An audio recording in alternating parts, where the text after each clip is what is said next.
Do do do do do do do do. Hello everybody, welcome back to Beer and Blades. That was my appalling impression of Gramash, Nicest Knives. Because I just got a beer and he used to do Friday Night Beer and Blades, which was a brilliant show. I used to love that. But he's not been on YouTube for about a year or so now, which is a shame. Anybody who watches lots of knife videos will know his videos, they're really good. Right, part 3, final part of my Lucky Dip knife collection.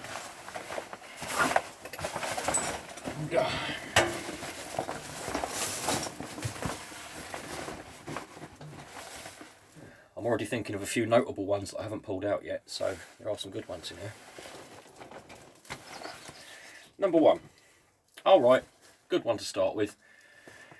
This isn't usually with my collection, this is always in my pocket. This is my everyday knife. It's a Victorinox, what is it? Fieldmaster. It's a 5 layer, which is about as many layers as I want to go in my pocket on a daily basis, to be honest. But I didn't used to like Swiss Army knives. I thought they were just so everyday. They were just, you know, boring. And I carried various bits and pieces over the years as my everyday knife, but you just can't beat the functionality of a Swiss Army knife. I use the main blade, I use the small blade, I use the scissors, I use the saw, I even use the much maligned hook. So many people out there say, what's the hell, you know, what the hell's the point in having a hook on it? Well, actually, I've used it for quite a few things. The first thing I used it for was pulling the springs taut on a kid's trampoline. You know, the big round trampolines that people have in their gardens. Needed something to pull those springs taut and clip them onto the frame, and that was absolutely perfect for the job. The other thing I use it for regularly is I've got old plastic bins which I use as planters for mostly first early potatoes.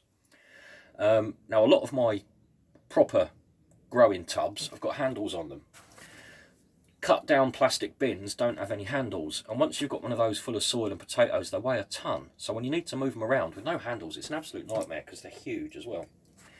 So what I've done on each and every single one, I've used the awl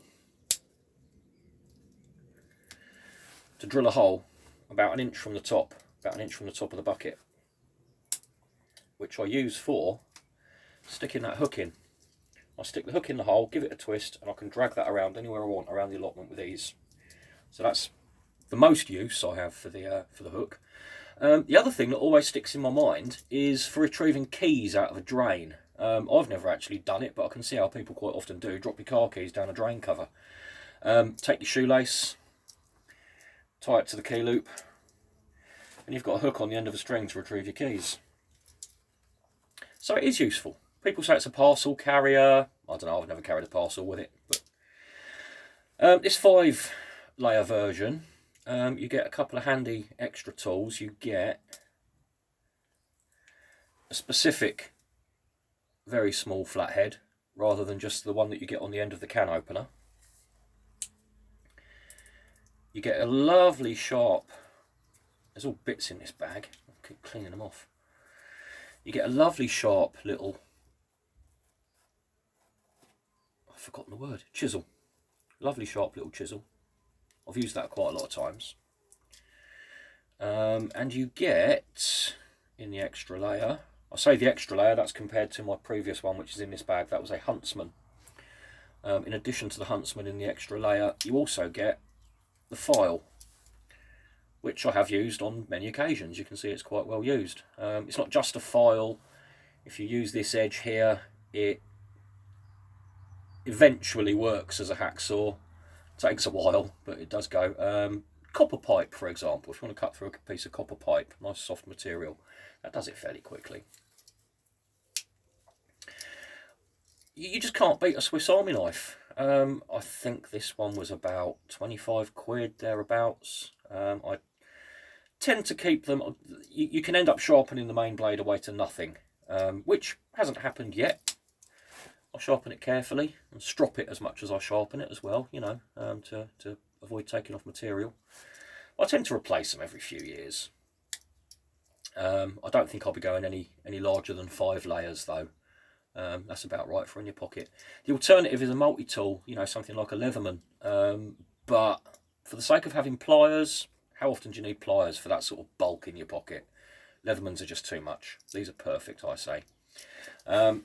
Always in my pocket. Love it. What have we got here? Ah, this is a little carving knife. I like it and I don't. I like it because it is a good little carving knife. It's got a nice big handle. You've got a little finger choil there, although it's a bit on the small side, to be honest. It is a finger choil. And it is a sturdy little carving knife. It's really easy to sharpen. What I don't like about it is this fake forged effect. If you can see that above the ground section of the blade, this fake forged effect. There was no need for that. It just cheapens it, really. And it is cheap. Yeah, it was, I don't know, probably 15 quid or something. But just a nice little fixed blade, sturdy knife. Who's next? Oh, yeah. Sorry, I thought that was the Opinel number 9. It's not. It's the Antonini Old Bear, which is very, very similar to the Opinel. Same sort of as the Opinel. Same sort of collar lock on it. Similarly shaped handle. Same manufacturing style. It's a single piece of wood with a slot cut out of it. And the blades are a very similar shape. This is an Opinel number 10. The Old Bear is actually comparable in size to a number 9. It's got put this one away, that's not what we're talking about. It's got a nice bit of etching on the blade. And the lock's a little bit more intricate on an Old Bear, and that's reflected in the price, whereas the Opinel is about 10 quid-ish. This is more like a 20 quid knife. So you have got a slightly more elaborate lock on it. Nice little tab there to move with your finger, rather, and you can do this one-handed, whereas on the Opinel you can't actually turn the collar with the same hand. You need 2 hands. And that brass collar is way more substantial than the one on the Opinel. The stamped pressed stainless steel one on the Opinel is very thin, although it does its job. That's a nice chunky bit of brass. Very handsome little knife, I think. I do like European traditional knives. Oops, unlock it. I do like European traditional knives. And there are so many more I want to get. I haven't got a Martin's. I haven't got a MAM. I really want a Laguiole knife. Although if I get a Laguiole, I want to save up and get a good one. It wants to be a good quality Laguiole knife, not one of the cheaper copy type ones. Yeah, nice traditional European peasant knife, I suppose. Oh, love this one. Absolutely love it. It's my only example of a Higo Nakami Japanese knife. The blade is phenomenal on this. It is absolutely beautiful. I don't know if the camera is going to do that tip justice.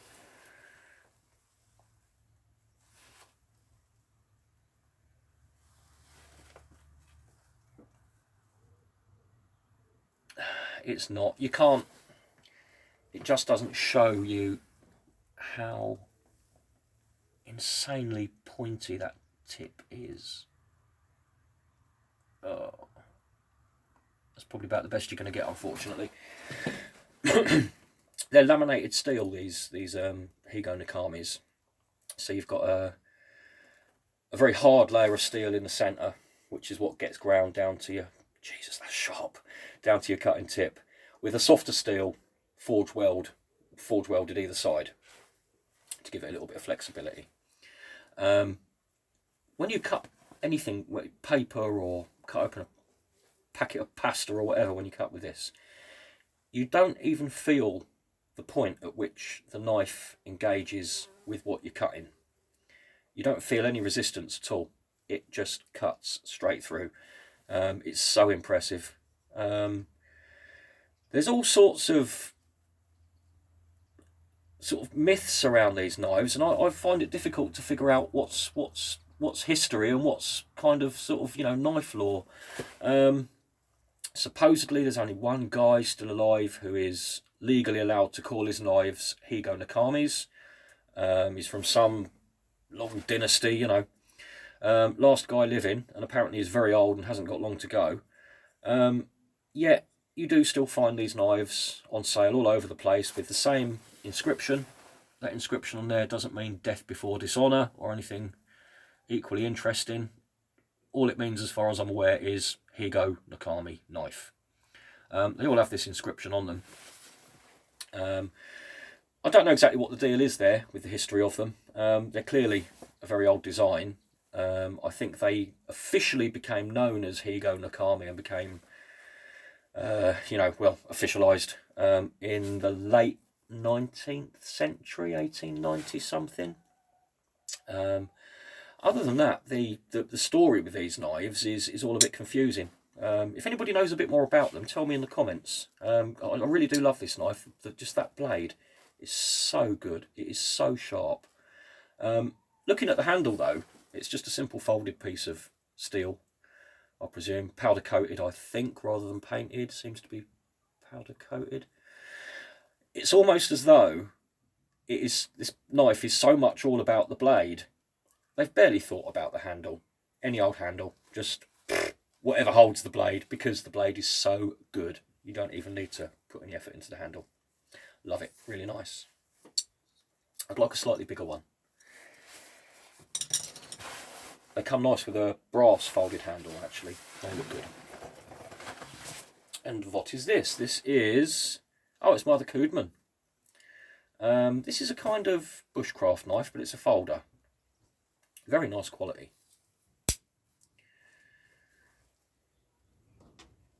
Thickish blade on it.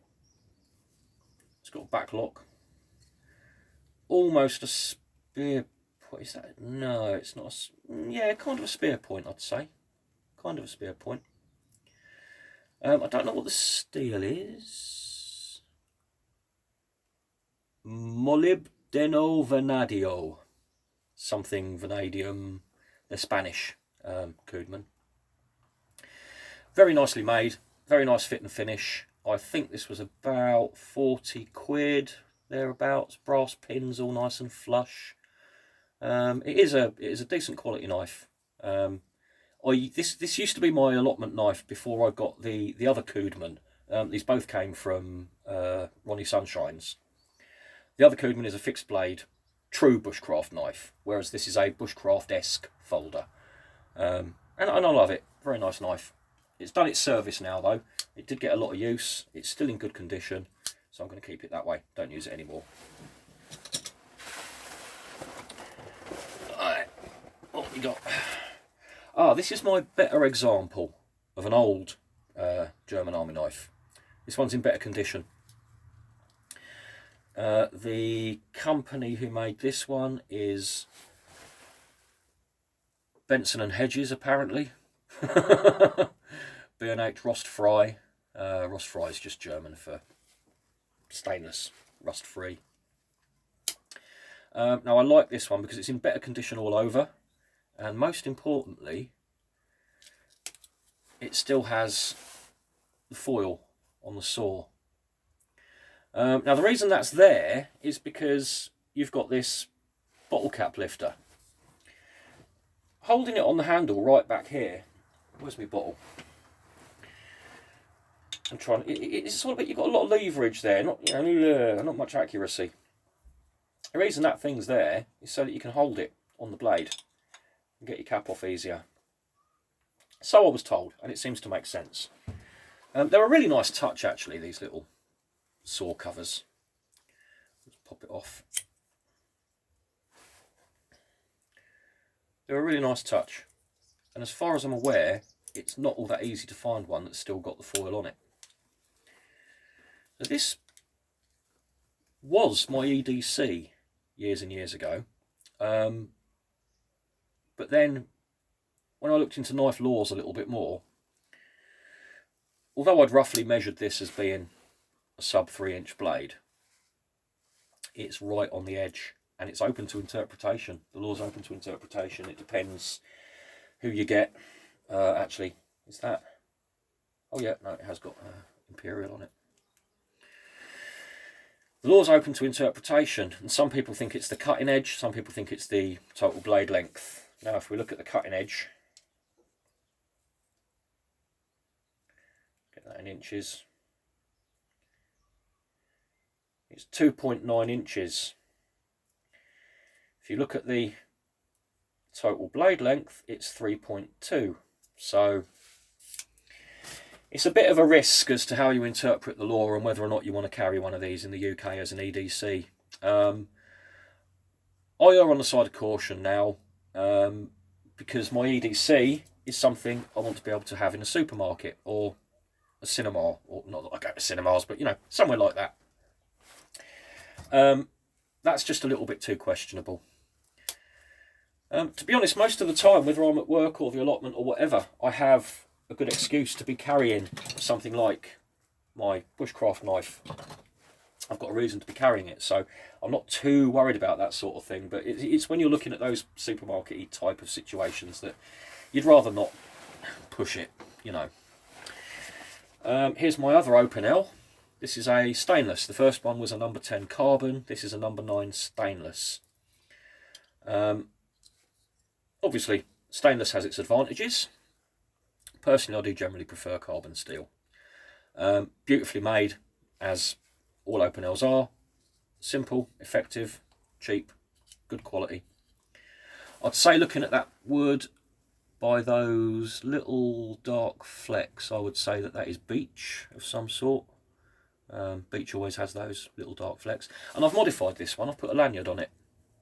I've drilled it through, put in some little steel inserts, and put an elasticated lanyard on it. Open Ls are lovely. Get some. You've probably already got one if you're watching this. But who's next? Right. Ah, yeah. Like this one is a project 99% complete. Not quite. I just didn't quite finish it. But it's an old Sheffield made stainless utility knife. People used to use these before the days of disposable Stanley blades. You'd have one of these.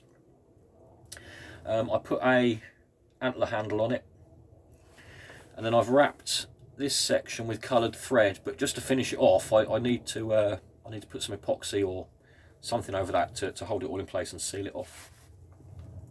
Not something I use, but just an interesting little knife. It was a nice blade, well made little blade, so I thought I'd use this bit of antler and stick a handle on it. Very old, probably, I don't know, 50s, 60s, 70s, thereabouts. That's my old EDC Swiss Army knife. That one is that's a 4 layer. I upgraded to a 5 layer. That one was a Huntsman. Oh, lovely. Yeah, one of my favourites. The Mercator K55K. Usually black.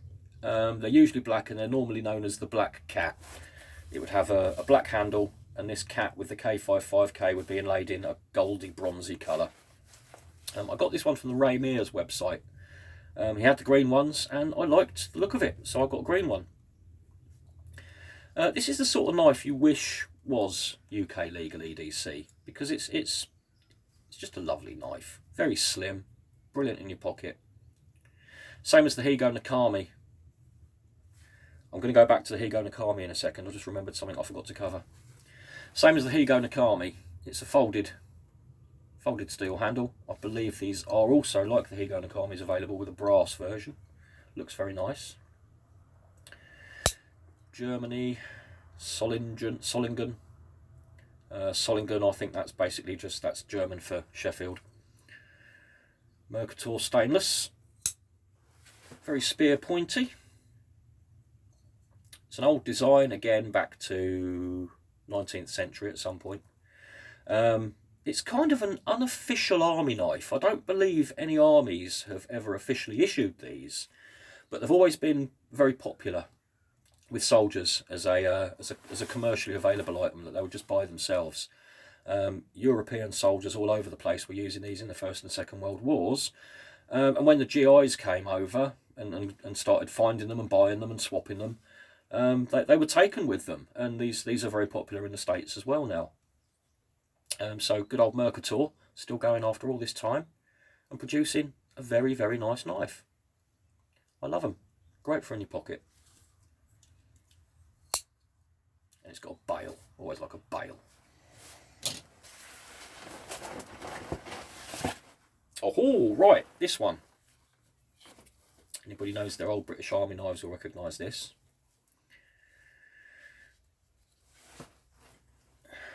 Don't know the full story of it. One version of events that I've heard recently by a YouTube channel called Rifleman Moore, I think he's called. Rifleman Moore? Yeah, I think it's Rifleman Moore. He describes these as being pre-Second World War. Actually, I'm going to fish out another knife. I'm going to see if I can find it. I'm going to explain the two together. That was a good guess. This is your classic British Army jackknife, clasp knife. These are the ones that you find very easily all over the place. This one's bigger, much bigger. It's got a really oversized handle on it. Really stiff spring, actually, as is this one. They've both got really stiff springs. Christ. Much bigger blade, much bigger handle. A lack of a can opener on this one. No can opener on this one. This one has a can opener. And the most enormous marlin spike and a great big bail. It's got a much smaller marlin spike. Now, one version of events is that this one is pre-Second World War. These ones came in with World War II. Another version I've heard is that this is the Navy issue one. The big grippy handle for cold hands and gloves and wet hands and all the rest of it. This and the big marlin spike for rope work. I've heard that this is the naval issue one. So I don't know what the truth of that is. I don't know whether this is pre-World War II or whether it's naval. I'd love to know if anybody does. This one's